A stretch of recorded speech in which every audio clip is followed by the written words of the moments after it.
RSS ಈ ದೇಶದ ಸಂವಿಧಾನವನ್ನು ಒಪ್ಪುತ್ತಿಲ್ಲ. ಬಿಜೆಪಿಯವರು ಆರ್ಎಸ್ಎಸ್ ಸಂವಿಧಾನ ಒಪ್ತಾ ಇಲ್ಲ ಅಂತ ಬಿಕೆ ಹರಿಪ್ರಸಾದ್ ವಾಗ್ದಾಳಿ ನಡೆಸಿದ್ದಾರೆ.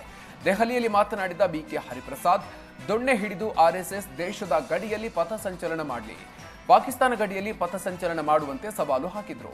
ಆರ್ಎಸ್ಎಸ್ನ 7 ಮುಖ್ಯಸ್ಥರಲ್ಲಿ 6 ಮಂದಿ ಒಂದೇ ಜಾತಿಯವರು. ತಾಲಿಬಾನ್ ನೇರ ಯುದ್ಧ ಮಾಡಿ ಅಧಿಕಾರ ಹಿಡಿದಿದ್ದಾರೆ. ಇಲ್ಲಿ ಪರೋಕ್ಷವಾಗಿ ಆರ್ಎಸ್ಎಸ್ ಅಧಿಕಾರ ಹಿಡಿದಿದೆ ಅಂತ ವಾಗ್ದಾಳಿ ನಡೆಸಿದ್ರು. ಒಂದು ಕಡೆ RSS ಸಂವಿಧಾನವನ್ನು ಒಪ್ಕೊಳ್ಳೋದಿಲ್ಲ, ಮತ್ತೊಂದು ಕಡೆ ಬಿಜೆಪಿಯವರು RSS ಸಂವಿಧಾನವನ್ನು ಒಪ್ಕೊಳ್ತಾ ಇಲ್ಲ. ಪಥ ಸಂಚಲನೆ ಮಾಡಿದ್ರಲ್ಲಿ ನಮ್ದೇನು ಅಭ್ಯಂತರ ಇಲ್ಲ, ದೊಣ್ಣೆ ಹಿಡ್ಕೊಂಡು ಮಾಡೋದು ಬೇಕಾಗಿಲ್ಲ. ಶಾಂತಿ ಪ್ರಿಯರು ಯಾರು ದೊಣ್ಣೆ ಹಿಡ್ಕೊಂಡು ಮಾಡೋದಿಲ್ಲ. ದೊಣ್ಣೆ ಹಿಡ್ಕೊಂಡು ಪಥ ಸಂಚಲನೆ ಮಾಡಿದಾಗ ಇವ್ರನ್ನ ಯಾರನ್ನೋ ಭಯ ಬೀಳ್ಸಕ್ಕೆ ಮಾಡ್ತಾ ಇದ್ದಾರೆ.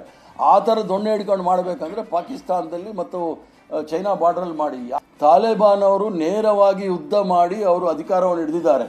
ಇವರು ಪರೋಕ್ಷವಾಗಿ ಇವ್ರನ್ನೆಲ್ಲ ಮುಂದೆ ಬಿಟ್ಟು RSS ಅವರು ಅಧಿಕಾರವನ್ನು ಹಿಡಿದಿದ್ದಾರೆ. ಸರ್ಕಾರಿ ಸ್ಥಳಗಳಲ್ಲಿ ಆರ್ಎಸ್ಎಸ್ ಕಾರ್ಯಚಟುವಟಿಕೆ ನಿಷೇಧ ಹೇರಿದ್ದಾಯಿತು. ಈಗ ಆರ್ಎಸ್ಎಸ್ಗೆ ಹಣದ ಮೂಲ ಎಲ್ಲಿಂದ ಬರುತ್ತೆ ಅಂತ ಸಚಿವ ಪ್ರಿಯಾಂಕ್ ಖರ್ಗೆ ತಗಾದೆ ತೆಗೆದಿದ್ದಾರೆ. ದಲಿತ ಸಂಘಟನೆಗಳಿಗೆ ನಾನು ಪ್ರಾಯೋಜಕ ಅಂದ್ಕೊಳ್ಳಿ, ನೋಂದಣಿ ಆಗದ ಆರ್ಎಸ್ಎಸ್ಗೆ ದುಡ್ಡು ಎಲ್ಲಿಂದ ಬರುತ್ತೆ ಅಂತ ಖರ್ಗೆ ಪ್ರಶ್ನೆ ಮಾಡಿದ್ದಾರೆ. ಇನ್ನು ಪಥ ಸಂಚಲನದ ಬಗ್ಗೆ ಪ್ರತಿಕ್ರಿಯಿಸಿದ ಖರ್ಗೆ, ಆರ್ಎಸ್ಎಸ್ ಜೊತೆಗೆ ಭೀಮ್ ಆರ್ಮಿ, ದಲಿತ ಪ್ಯಾಂಥರ್ ಸಂಘಟನೆಗಳು ಕೂಡ ಅನುಮತಿಯನ್ನ ಕೇಳಿವೆ. ನೀಲಿ ಶರ್ಟ್ ಹಾಕಿ ದೊಣ್ಣೆ ಹಿಡಿದು ಪರೇಡ್ ಮಾಡ್ತೀವಿ ಅಂತಾರೆ. ಮಾನದಂಡ ಎಲ್ರಿಗೂ ಕೂಡ ಅನ್ವಯಿಸುತ್ತೆ, ಅನುಮತಿಗೆ ಮನವಿ ಕೊಡ್ಲಿ ಅಂತ ಹೇಳಿದ್ದಾರೆ. ಯಾಕೆ ಇವರು ಅನ್ರಿಜಿಸ್ಟರ್ಡ್ ಇರ್ತಾ ಇದ್ದಾರೆ ಅಂದರೆ, ಇವರು ಈ ಕಾನೂನು ವ್ಯಾಪ್ತಿಗೆ ಬರಬಾರ್ದು ಅಂತಾನೆ ಇವ್ರದ್ದು ಉದ್ದೇಶ.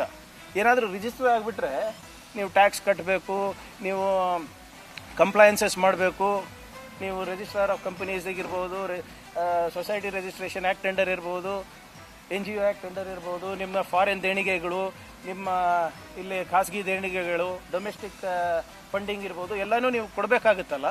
ಅದಕ್ಕೆ ಅವ್ರು ರಿಜಿಸ್ಟರೇ ಆಗ್ತಾ ಇಲ್ಲ.